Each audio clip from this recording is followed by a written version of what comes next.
device and your charger as well.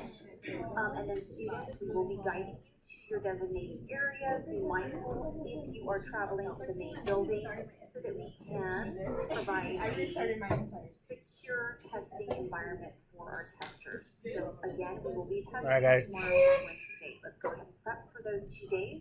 With that, have a wonderful day. Okay. So look how simple this is. A lot of this is borderline, maybe like common, I don't want to say common sense or common knowledge, common logic. Okay, let's just go right into it and you guys tell me what's up, what you guys think. Number one, it says the function f of x is graphed below. Circle all relative. So where it says relative, that means the same as local. Like, you know, who's your relative? Your aunt, uncle, you know, cousin, you know, those are local, quote unquote. So if you see the word local or relative, you can flip-flop them. Maxima. What do you think maxima stands for? Maximum. Yeah, maximum. So we're just going to circle local maximums. Where do I have, and you read a graph left to right. Is A a local maximum? No. What about B? Yeah, that's a local maximum. What about C? What about D? No, but D is something. It's a local what? Minimum. Good job. What about E? No. What about F? Yep. What about G? What about H? What about I? There it is. That's what local maximum is. Does that make sense? Yeah, see? So I don't think you necessarily need, but we'll do some more. Relax. Look at this one. It says the function f of x right below. Circle all relative extrema. Extrema is Latin for max and min. So they want both now. Cool or not cool? So is A a relative extrema? What about B? Yes. What type is it? Yeah. So I'm going to write relative min. What about C? No. What about D? It is. What type is it? Relative max. And E's not anything. Well, it is something, but it's not max or min. And that's it. Is that scary? No. So do we need to do number 3 or should we take care of it really quick? Yeah, just C. That's it. That's the only one that's a relative min. Cool or not cool? All right. Go to question 4, guys. All right, guys. Shh. It says the given function f of x is defined on the interval -9 and 9 and represented by the graph below. Find the minimum value. So that means the smallest value on this function. So I look for the lowest point, and it happens at what value? 1. 1 is the value.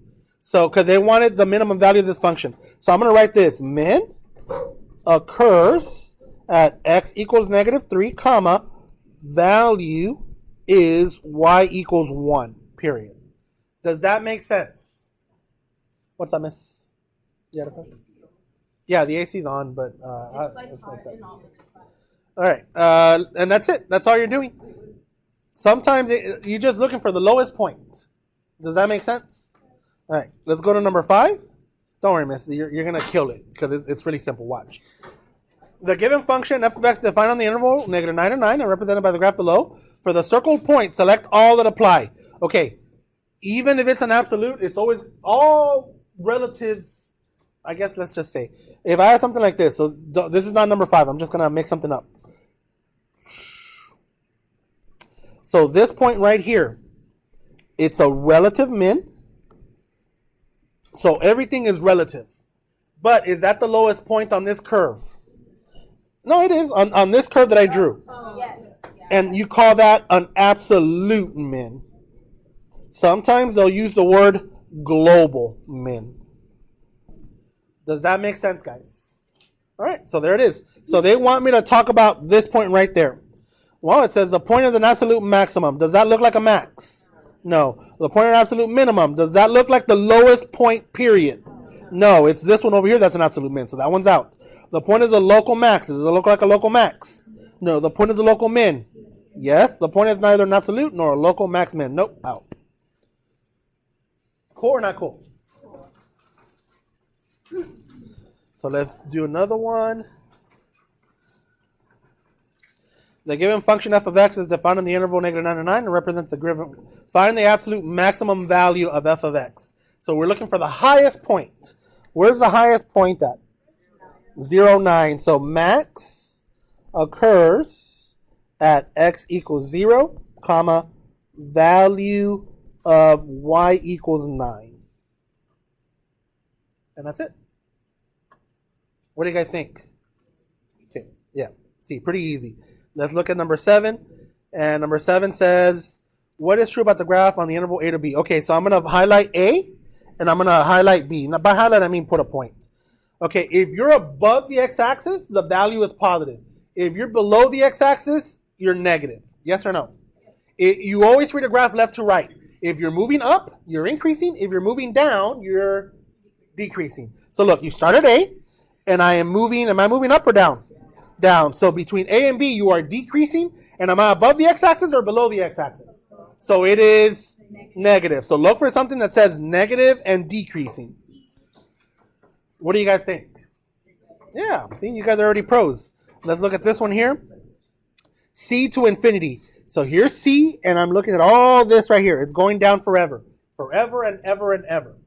So what's happening? Negative and decreasing again. Negative and decreasing. See? Let's go to number 9, between D and E. So I'm going to go to D, and I'm going to go to E.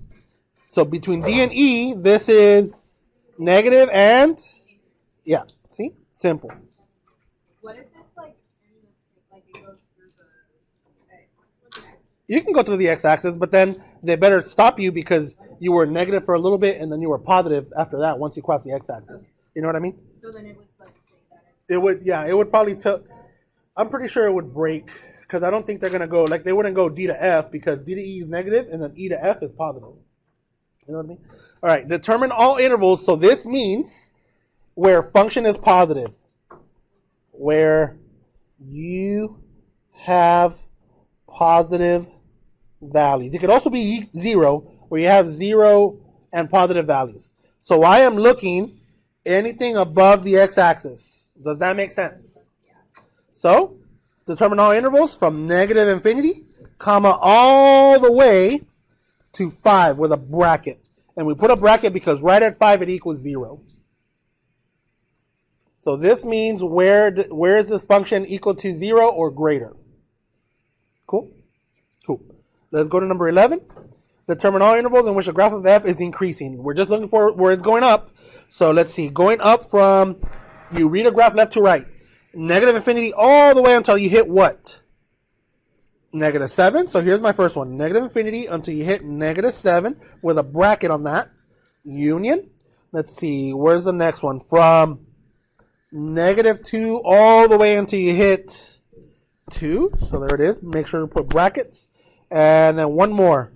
Union from 7 all the way unto infinity. Well, it has an arrow, so put infinity. For the infinities, put parentheses. Cool or not cool, guys? What do you guys think? All right, number 12, determine all intervals on which the graph of f is increasing. So where am I going uphill? So let's see, going downhill, bam. It starts at negative 1, bracket negative 1, all the way to, bam, 5. Yeah, because at 3, I know it looks like, oh, but you're not going down, are you? No, so you're still going up because you read increasing by pixel to pixel. So even though at 3 you're not going down, but you're not going, like you're flat, but the next pixel is higher than the pixel right at 3, if that kind of makes sense. So you're increasing on negative 1 to 5. And there it is, that's it. Those are probably the hardest ones. After that, they get easy. Determine whether the function f of x is even, odd, or neither. All right, here's how you determine whether it's even, odd, or neither. Odd. If you get f of negative x equals negative f of x. Make sure to put the negative in front there. Let me write it better. Negative f of x. And you get even if you type in f of negative x and you get f of x.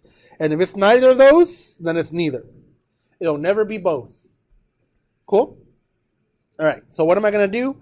I'm going to insert a negative x.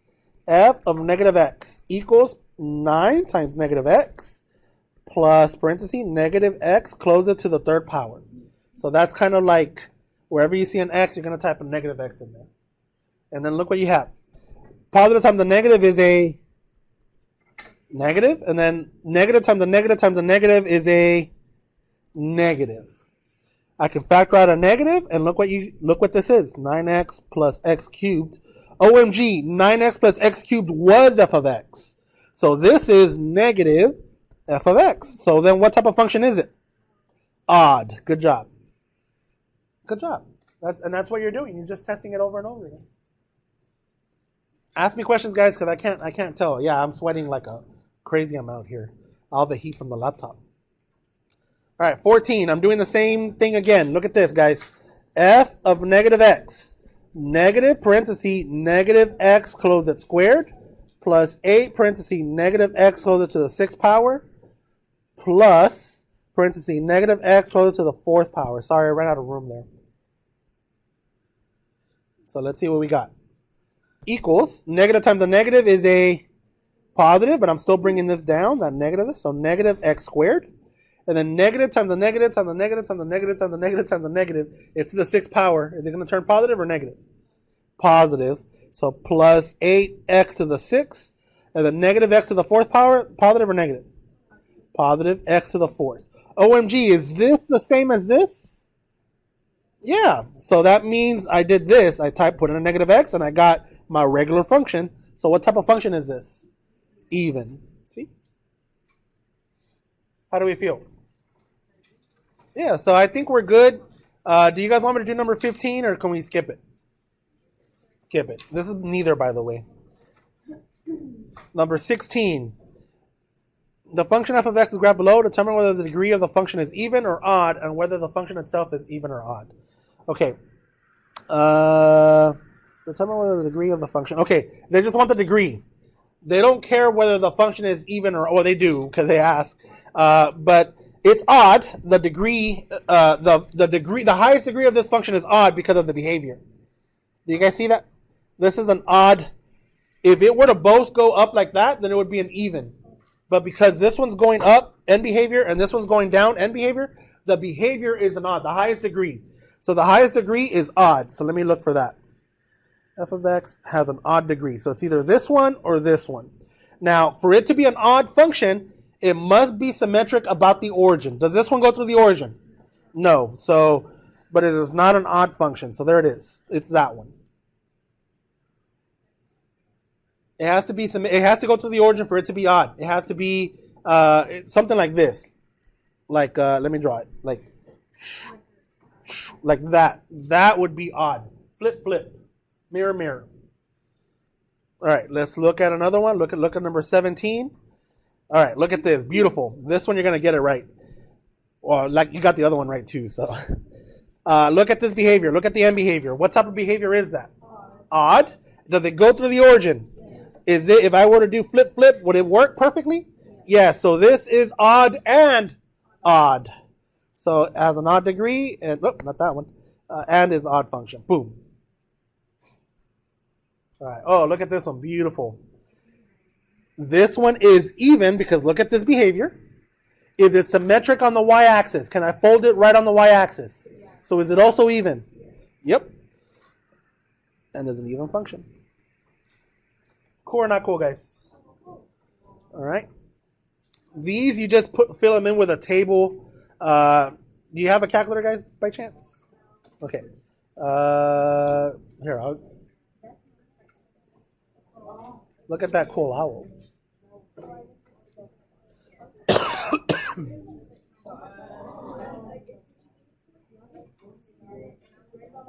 All right, guys. Don't worry. We're almost done. Give me that equation, guys. Give me the equation of number 19.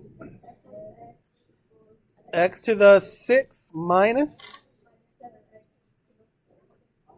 7x to the 4th. Like that. All right, guys. Focus, guys. Shh. Like this, right? All right. Let's go to the table. And what values do they want? So a negative 2, it looks like negative 48. So negative 48. They want negative 1. So I'll go to negative 1. And it's negative 6. They want 0. I believe that one's 0. Let's see. 1. 1 is negative 6 again.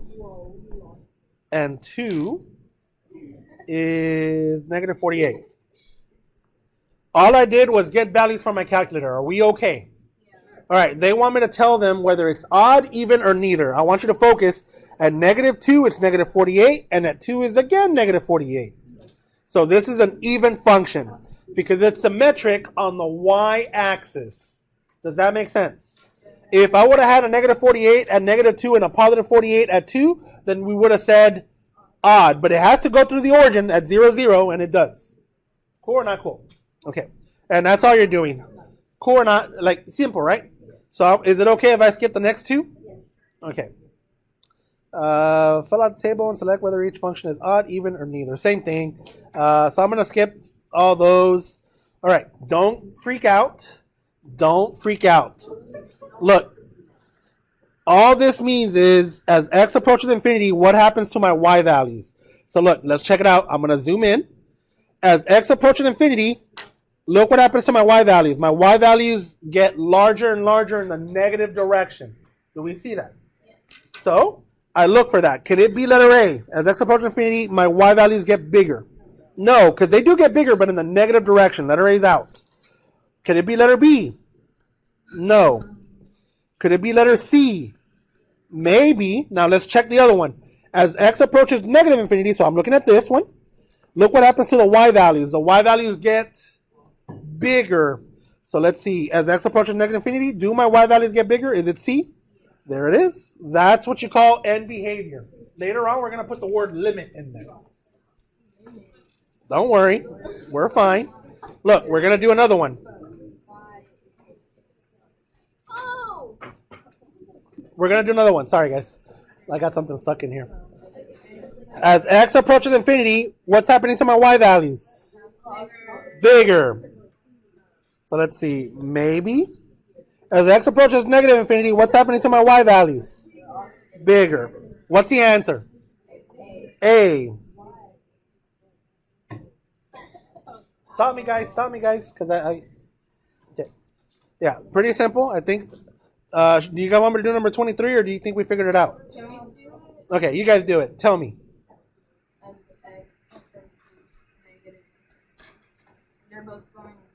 They're both going positive. Which one? Yep. Good job. Good job. Explain it to us real quick. Oh. On the graph, both of the end behaviors are going towards positive infinity. Perfect. You said it beautifully. She said the word end behaviors, guys. That is beautiful. As x approaches positive infinity, as x approaches negative infinity, those are end behaviors. Said beautifully, miss. You ate it up. All right. Let's see. 24. Look, more end behavior. It's very simple. As I approach negative infinity, as I approach positive infinity. What's happening? As I approach negative infinity, what's the y values? Yep. So which one is it? Which one is it? D. Yes. Yep. There it is. All right. So I think you guys are good at all those. Let's go now to number 26. Yeah, because you guys are good at those. We're good at Steve, like 26? Yeah, you guys are good at graphs. So now let's go to 26. All right, relax, relax. Look at number 26. You have a long polynomial. It's okay, guys. You have a long polynomial. All right, focus, focus, focus, focus. Look for the highest degree. I know it's warm, guys. I know it's warm. Look for... Yeah, no, there's one bigger. 4x6.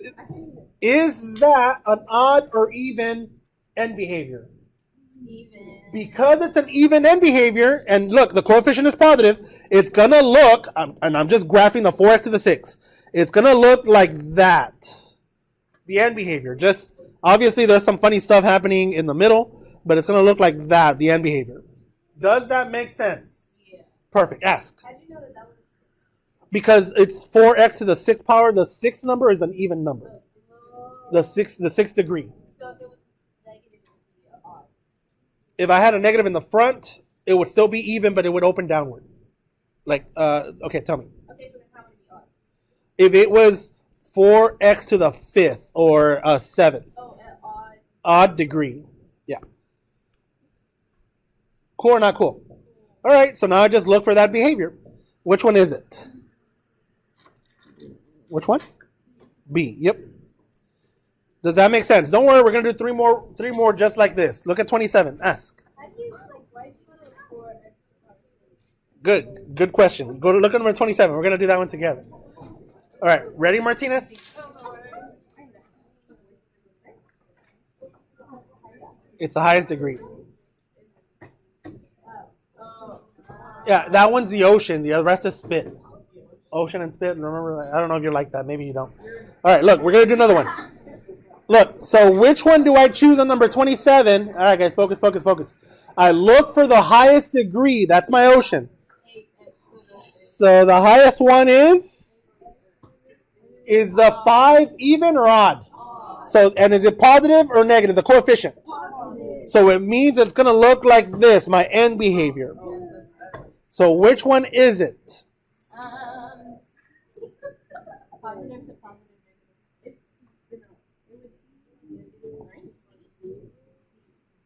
Yes.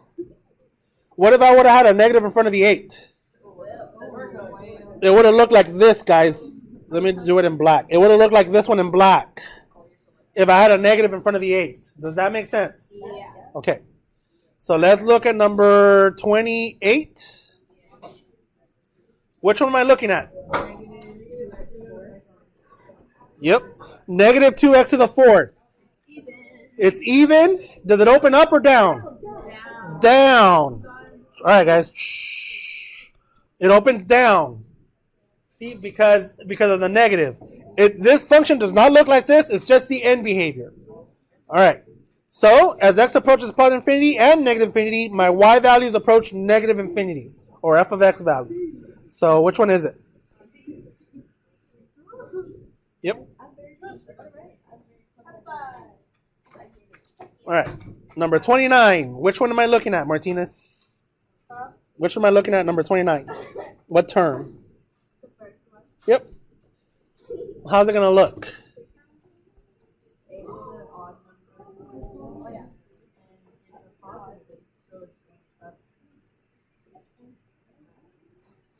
Which one is it?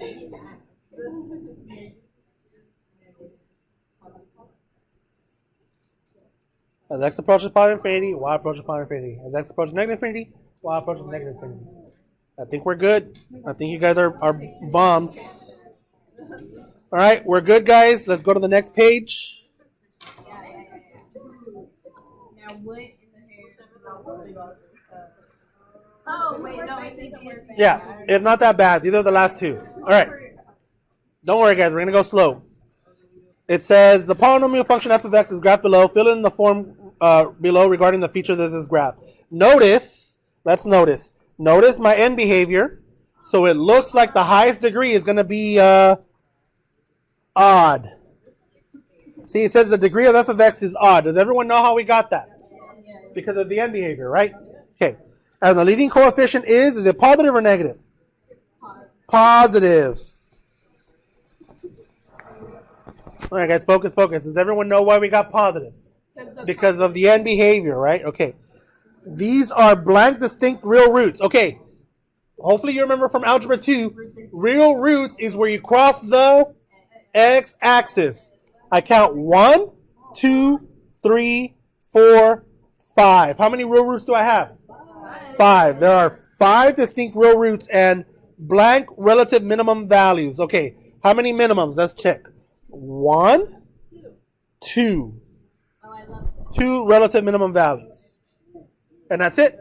Let's do the next one. Let's do the next one together. The degree of f of x is, so let's see.